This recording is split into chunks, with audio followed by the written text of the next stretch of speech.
트럼프 대통령이 자신의 SNS를 통해 이스라엘과 이란이 휴전에 합의했다고 공개했습니다. 앞서 이란이 카타르와 이라크의 미군 기지를 향해 미사일을 발사하며 보복 공격을 개시했을 때도 미국 측에 공격 계획을 미리 알려줬었는데요.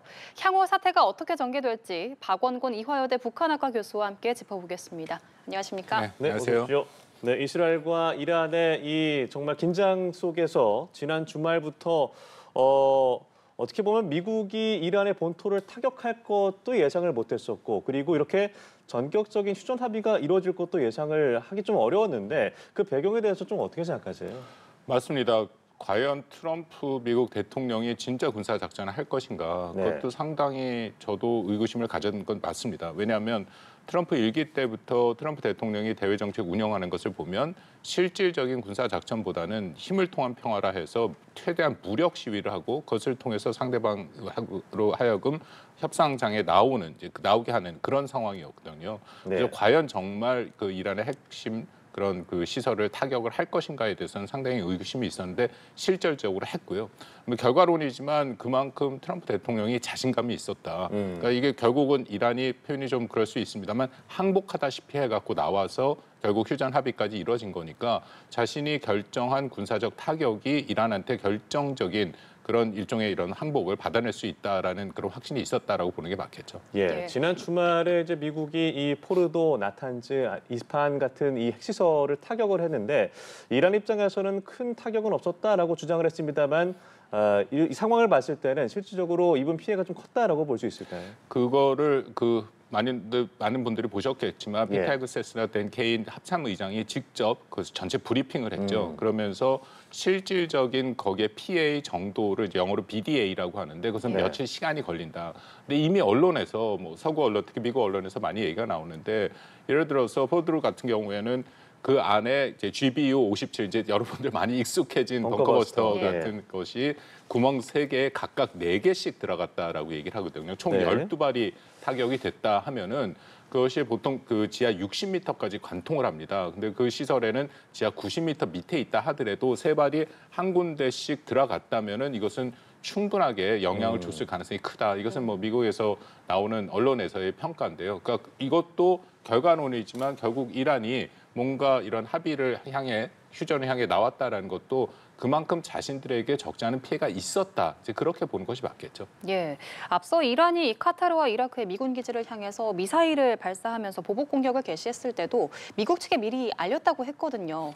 물밑 협상이 계속 이루어지고 있었기 때문에 이런 약속 대련을 벌였다 이렇게 볼 수 있을까요? 이란의 입장에서도 그 미국과의 전면전이라든지 본격적인 분쟁에 들어가는 것이 크게 부담이 있었다라는 것을 방증한다라고 생각이 되는데요. 왜냐하면 이란이 분명히 예전 같지 않은 것은 맞습니다. 나중에 좀 말씀을 드리겠습니다만 그렇기 때문에 이스라엘이 타격을 하는 모든 과정에서 이란이 상당히 무기력한 모습을 보였거든요. 예. 반격을 한다 하더라도 유의미한 피해를 이스라엘에는 주지 못했고 그런 상황에서 더군다나 미국이란 세계 최강대국을 상대로 군사 작전을 한다라는 것은 이란의 입장에서는 굉장히 큰 부담이 될 수밖에 없다. 그래서 이번에도 사전에 알려졌다라고 얘기를 하고요.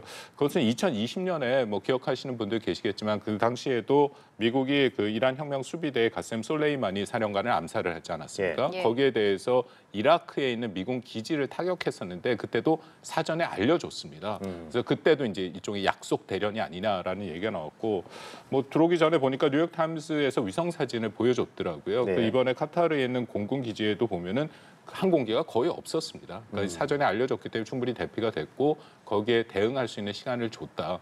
근데 이란의 입장에서는 왜 그랬느냐 생각하면 어쨌든 이란은 미국에 의해서 자국 본토가 공격을 받았고 하메네이 최고 종교 지도자가 거기에 대해서 대응과 응전을 지시를 했는데 아무것도 안 하고 휴전으로 갈 수는 없는 거잖아요. 그러니까 최소한도의 명분은 찾았다. 최소의 명분을 찾는 그런 행위였다라고 볼 수 있습니다. 예, 트럼프 대통령이 말한 이 12일간의 전쟁 종식, 그 시작은 사실 이스라엘의 이 먼저 선제 타격이었습니다. 그 이후에 이란이 뭐 보복 공격을 하기도 했습니다만 현재까지 봤을 때 결국에는 막다른 길에 몰려 있다. 더 이상 쓸 수 있는 카드가 없다라고 판단한 걸까요? 이란의 입장에서는 그렇죠. 네. 이란의 입장에서는 전반적으로 굉장히 어려운 상황에 있다는 것은 맞고요. 이란이 왜 물러났냐 결국 핵심 질문인데 말씀 나눈 것처럼 일단 미국이 굉장히 강력한 압박, 결국 군사작전까지 들어갔다라는 것이 결정적인 영향을 줬다라고 판단이 되고요. 그리고 카타르를 때리고 나서 나타난 모습인데 중동 국가들이 다 반발을 하고 이란에 비판을 한다. 물론 이란은 이제 시아파의 맹주고 그 사우디아라비아는 수니파인데 네. 시아파와 수니파는 서로 굉장히 사이가 안 좋은 것은 역사적으로 너무 잘 알려진 거고요. 카타르를 그 공격을 하니까 카타르는 당연히 거기에 대한 비판을 했고 사우디아라비아 걸프 왕정 국가들이 다 비판의 목소리를 냈고요. 심지어는 이집트 같은 경우에도 영내 긴장 고조한다라는 얘기가 나왔거든요. 그렇다면은 이란 같은 경우에 일종의 고립 무원이 될 수밖에 없었다. 이전에 같은 경우에는 시아파 벨트가 좀 있었죠. 우리가 초승달 벨트라고 해서 네. 이라크, 리비아 그리고 시리아에 그 시아파들이 있었는데 그게 지금 다 무너졌지 않습니까? 거기에 또 저항의 축이라 해서 리비아에 있는 그 헤즈볼라, 레바논에 있는 헤즈볼라랑 팔레스타인의 하마스 또 그 후티 예멘의 후티 반군들이 있는데 그 세력들도 거의 네. 지금 그 작동을 하지 못한다. 그렇다면은 사실상 이란이 갖고 있는 군사적 카드라는 것이 거의 없는 거고요. 뭐 이미 많이 얘기가 나왔습니다만 이란과 이스라엘은 1000km 이상 떨어져 있기 때문에 이게 지상군 작전이 되는 전쟁이 아닙니다. 서로 간에 제공권을 활용하거나 미사일을 해야 되는데 그간 10일간 봐왔습니다만 제공권을 이스라엘이 완전히 장악했고 거기에 미국까지 참전하는 상황이니까 군사적으로 이란이 해볼 만한 것이 없었죠. 뭐 호르무즈 해협 봉쇄가 나왔는데 그것도 사실은 상당 부분 한계가 있었다라고 볼 수밖에 없습니다. 예, 그러니까 재작년 10월 이 하마스의 기습 공습으로 시작됐던 이 중동 정세에서 이게 그동안 정말 이스라엘도 그렇고 팔레스타인도 그렇고 피해가 많이 컸잖아요.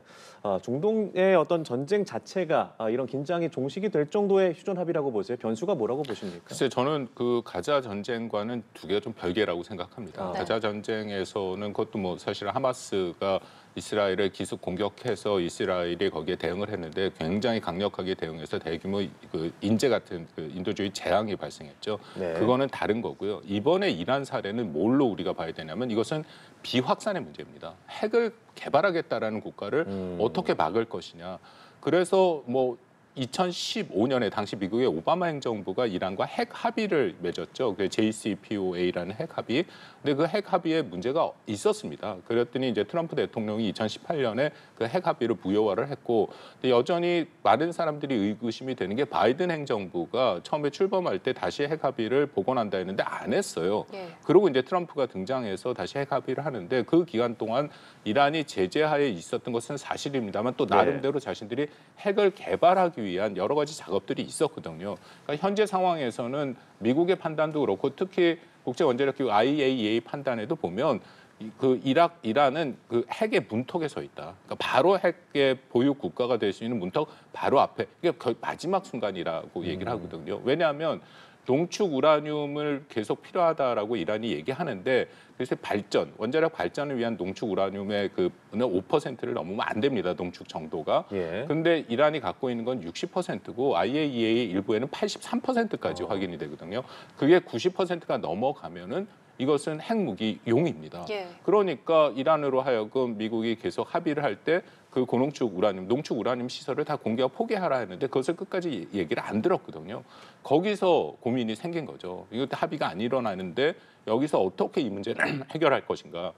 근데 그래도 아마 트럼프는 뭐 6차 핵 합의 원래 계획된 대로 갈 네. 생각이 있었던 것 같은데 그 틈을 또 이스라엘이 파고들어서 이스라엘이 군사 공격을 해버린 거죠. 그러니까 이렇게 되니까 트럼프 입장에서도 그러면 이게 두 가지 방법이 있지 않습니까? 이런 핵에 대한 개발을 막는 거는 하나는 군사적인 수단이 있고 하나는 합의가 있는데 합의가 이렇게 안 이루어지는 상황이니까 군사적인 수단으로 이란의 주요 핵 시설들을 좀 최대한 파괴하고 그 다음에 협상을 해서 이란으로 하여금 나머지 것들을 합의를 하게 하는 방법이 낫다. 이제 그런 판단을 했다고 생각합니다. 예. 그런데 앞서 이 트럼프 미국 측이 지하 핵시설을 타격했다고 밝힌 데 대해서 이란 측에서는 우리가 미리 농축 우라늄을 다른 곳으로 옮겨뒀다라고 이야기를 했습니다. 만약에 이게 사실이라면 이 종전 협상이 됐다고 하더라도 이후에 좀 이란 측에서 핵 프로그램을 재가동할 가능성이 있지 않을까요? 400kg 정도 되는 농축 우라늄이라고 알려지는데 뭐 정확한 향방은 저희가 확인할 수는 없고요. 옮겨놨다 하더라도 중요한 것은 그걸로 끝날 수 있다는 거죠. 왜냐하면 그것을 계속해서 생산할 수 있는 시설을 핵심적으로 타격을 했기 때문에 물론 그렇다고 이란의 핵 능력이 완전히 없어지는 건 아닙니다. 핵 능력이 완전하게 없애기 위해서는 마지막 단계가 뭐냐면요. 핵 엔지니어들, 핵 과학자들도 또 관리를 해야 되고 네. 기존에 있는 데이터가 중요한데 그 데이터가 다 없어야 됩니다. 예. 거기까지가 가야 완전한 핵을 막는 건데 그건 사실상 불가능한 일이기 때문에 전체적으로 이제 앞으로 계속 판단이 나올 거긴 합니다만 이란의 핵 능력을 뭐 5년 혹은 10년 뒤로 보냈느냐 혹은 1년 그것이 중요한 거지 완전히 핵을 없애기는 어렵다라는 판단이고요. 다만 농축 우라늄 400kg 정도를 갖고 정말 다시 이란이 핵 문턱을 넘어갈 것이냐 그건 또 별개의 문제라고 생각합니다. 그러니까 어떻게 보면 이스라엘이 가장 우려했던 것이 이란이 핵을 만들어서 본인 국가의 어떤 존립을 위협하게 되는 상황일 것이고 또한 이번에 하마스의 공습으로 인해서 뭐 헤즈볼라라든가 후티라든가 이런 반군들을 척결하면서 어떻게 보면 이란이 지원했던 그 반군 세력들을 다 소탕을 했단 말이죠. 그럼 이란이 중동에서의 입지라고 해야 될까요?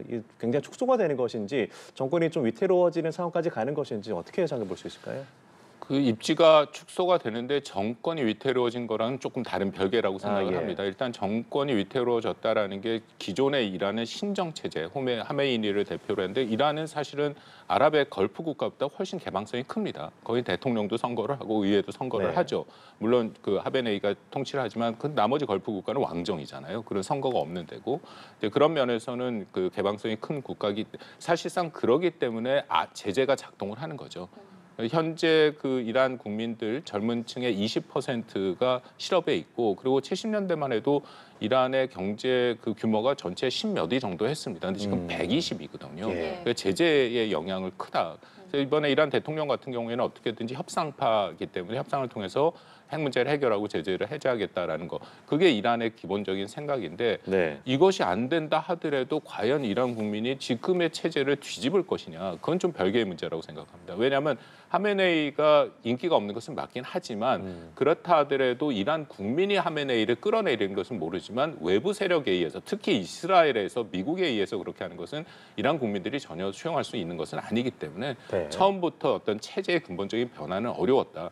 트럼프 대통령도 그 얘기를 했습니다. 뭐 위협을 하긴 했지만 트럼프 대통령의 평소 지론이 체제 전환 같은 것은 정말 어리석은 것이다라고 얘기를 해왔거든요. 그 가능성은 크지 않았다. 근데 전체적으로 이란이 중동에서 차지했던 그런 여러 가지 위치와 위상은 많이 떨어졌죠. 그건 아까 말씀드린 이미 저항의 그 초승달 그 핵심 국가 이란과 같이 있었던 국가들, 특히 시리아의 알 아사드 정부가 이란과 굉장히 오랜 기간 같이 협력을 했던 그리고 소수파 알라위라는 소수파 시아파의 정부였는데 거기가 언제 무너졌는데 이란이 거기에 대해서 아무것도 하지 못했다라는 것 자체가 이란의 힘이 빠졌다는 것을 충분히 보여주는 거고요. 앞으로도 과연 이란이 그 힘을 갖고 갈 수 있을 것이냐 그 부분은 상당히 저는 의구심이 들긴 합니다. 특히 이번에 보여준 군사력은 이란이 뭐 중동 국가의 최상급이라고 했는데 네. 사실상 그 군사력도 무력한 모습을 보였거든요. 그리고 앞서 미국 내부에서 이 중동 사태 군사 개입에 대한 반발이 거셌는데도 트럼프 대통령은 직접 개입하는 걸 결정을 했잖아요. 그러면 이 부분이 트럼프 대통령에게 좀 부정적으로 작용을 할지 아니면 어쨌든 결과적으로 이렇게 휴전 합의라는 결과를 냈기 때문에 긍정적으로 영향을 미칠지 어떻게 보십니까? 뭐 트럼프 대통령은 엄청난 외교적인 승리라고 얘기를 하면서 앞으로 어떻게 될지 모르지만 이걸 통해서 또 노벨 평화상을 타겠다 뭐 그렇게 나설 수도 있다고 판단이 되고요. 네. 말씀하신 것처럼 그 트럼프의 정통 지지 세력이 두 세력이 있습니다. 하나는 마가라고 해서 우리한테 잘 알려진 미국 우선주의 세력. 그 세력들은 어쨌든 미국이 어디든 군사적 개입을 하는 걸 반대합니다. 예. 그래서 트럼프 대통령이 이 군사적인 작전을 지시했을 때 뭐 터커라든지 뭐 배넌 같은 사람들이 엄청나게 비판을 했거든요. 반면에 전통적인 공화당들, 특히 전통적인 전략가들 같은 경우에는 친이스라엘이고 그리고 이란이 핵을 가지면 안 된다라는 비확산에 대한 확신이 있는 사람들 그런 사람들은 거기에 지지를 했습니다. 저는 트럼프 대통령이 그것을 절묘하게 조화를 했다라고 생각이 되는데 말씀드린 그 미국의 군사적 개입을 반대하는 세력 같은 경우에는 미 지상군이 들어가서 지리한 전쟁을 하는 것을 반대하는 겁니다. 예를 들어서 2001년 9.11 테러 이후에 미국이 테러와의 전쟁을 아프간으로 시작해서 이라크까지 20년을 했지 않습니까? 지상군이 다 들어갔거든요. 네. 거기야말로 이제 체제 전환을 하다 다 실패하고 나온 거고 그걸 하면 절대 안 된다라는 한 거고. 그래서 이번에 보면은 트럼프 대통령이 지상군 전혀 투입을 안 했고 첨단 무기를 활용해서 정밀 타격만 하고 끝난 겁니다. 한 번 타격해서 끝냈어요. 그 절묘하게 이번에 근데 잘 된 거죠. 만약에 일부에서 예상한 것처럼 뭐 예상대로 돼서 지리한 전쟁이 됐으면 이제 또 미국이 끌려 들어갈 가능성이 있는데 현재 상황에서는 1차적으로 성공한 모습을 보인 거니까 네. 그렇다면 트럼프 대통령이 양쪽 지지층 모두에게 또 긍정적인 반응이 나올 수 있다. 그 정치적인 위상이 올라가고 트럼프 대통령 입장에서는 대외 정책에서 아마 첫 성공 사례가 될 가능성이 높습니다. 왜냐하면 그간에 본인이 그렇게 내내 대선 기간 동안에 약속을 했던 러시아 우크라이나 전쟁이 예를 들어 24시간 만에 끝난다. 지금 안 되고 있지 않습니까? 예. 가자 전쟁 문제 해결 안 되고 있고 다양한 문제들이 여전히 걸려 있는데 이것은 어쨌든 뭐 휴전으로 간다라는 것 자체는 뭐 트럼프 대통령 입장에서는 또 특히 그것을 잘 이렇게 자랑하는 그런 특징이 있기 때문에 자기의 그런 공으로 많이 돌리겠죠. 네. 그리고 일단 시점으로 봤을 때 이제 곧 나토 정상회의가 열리게 됩니다. 24일에서 25일 양일간. 사실 뭐 주된 주제라고 하면은 당초에는 이 러시아 우크라이나 문제가 가장 컸겠습니다만 중동 문제에 있어서 트럼프 대통령이 본인의 이 업적이라고 해야 될까요? 그런 것들을 좀 천명하는 자리가 되지 않을까라는 예상이 들기도 하는데 이번 나토 정상회의의 주된 주제 혹은 어떤 합의가 좀 이루어질 것으로 좀 예상해 볼 수 있을까요? 뭐 몇 가지가 있는데 이번 당연히 이스라엘, 이란 이 문제가 등장하겠죠. 근데 네. 나토 국가들 특히 나토 사무총장 좀 전에 우리 연합뉴스에서도 보도를 했습니다만 여기에 대해서 미국의 이란 공습에 대해서 정당하다라고 얘기합니다. 국제법적으로. 이 나토의 기본 모든 국가는 아니지만 대다수 네. 거의 다수의 지배적인 의견은 맞다라고 얘기를 하는 거죠. 그러니까 그만큼 이란에 대해서 핵 문제에 심각하다라고 생각하는 것은 나토 국가 사이에 공유가 되고 있다. 그러니까 그 문제는 뭐 크게 어렵지 않게 합의가 이루어질 것 같고요. 이제 문제는 러시아 우크라이나 전쟁인데 네. 여기에 대해서 트럼프 대통령은 일정 수준 러시아의 편을 드는 그런 모습을 보여왔고 이거에 나토 국가야말로 정말 실존적 위협이거든요. 굉장히 강력하게 러시아를 비판하고 우크라이나를 지원해야 되는데 여기에서 이제 갈등이 있을 수 있는 거고 세 번째는 이미 좀 얘기가 나왔습니다만 이 국방비 문제가 또 걸치게 네. 얘기될 가능성이 높다.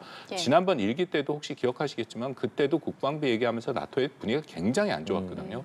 이번에 트럼프 대통령이 가긴 갈 것 같습니다. 뭐 네. 오래 있을 것 같지는 않은데 가서 또 5%의 국방비 얘기를 할 것이다. 근데 이거는 한국에도 미치는 영향이 크죠. 다 지금 말씀드린 그 사안들이 한국에도 영향을 주는 거고 더불어서 최근에 미 국방부에서 한국도 국방비 5%를 목표를 삼아라라는 이제 그런 얘기들이 들리고 있는 상황이기 때문에 전체적으로 그렇게 녹록하지는 않다라고 생각합니다. 예, 이제 우리가 좀 관심을 갖게 되는 부분이 과연 이 이스라엘과 이란의 합의에 대해서 북한은 어떻게 바라보고 있을까 이 부분인 것 같습니다. 앞서 이 미국의 이란 핵시설 타격을 지켜봤을 때도 강력 규탄한다는 입장을 내놓기는 했지만 수위가 좀 낮았거든요. 이 부분에 대해서는 어떻게 보십니까? 뭐 이란과 이스라엘이 본격적으로 분쟁을 시작한 후에 북한에서 2번 정도 공식 입장이 나왔고요. 외무성 대변인 담화 방금 말씀하신 건 외무성 이제 질의응답식으로 나왔습니다. 대변인 담화에서는 당연히 이스라엘을 비판하고 미국을 비판을 하죠. 왜냐하면 네.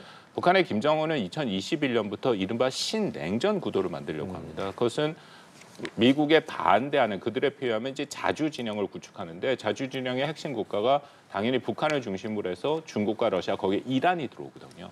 그렇게 해서 미국에 반대하는 그 진영 내에서 자신들의 핵을 인정받고 또 경제 대안 모델을 찾으려고 하는 그런 생각이 있다.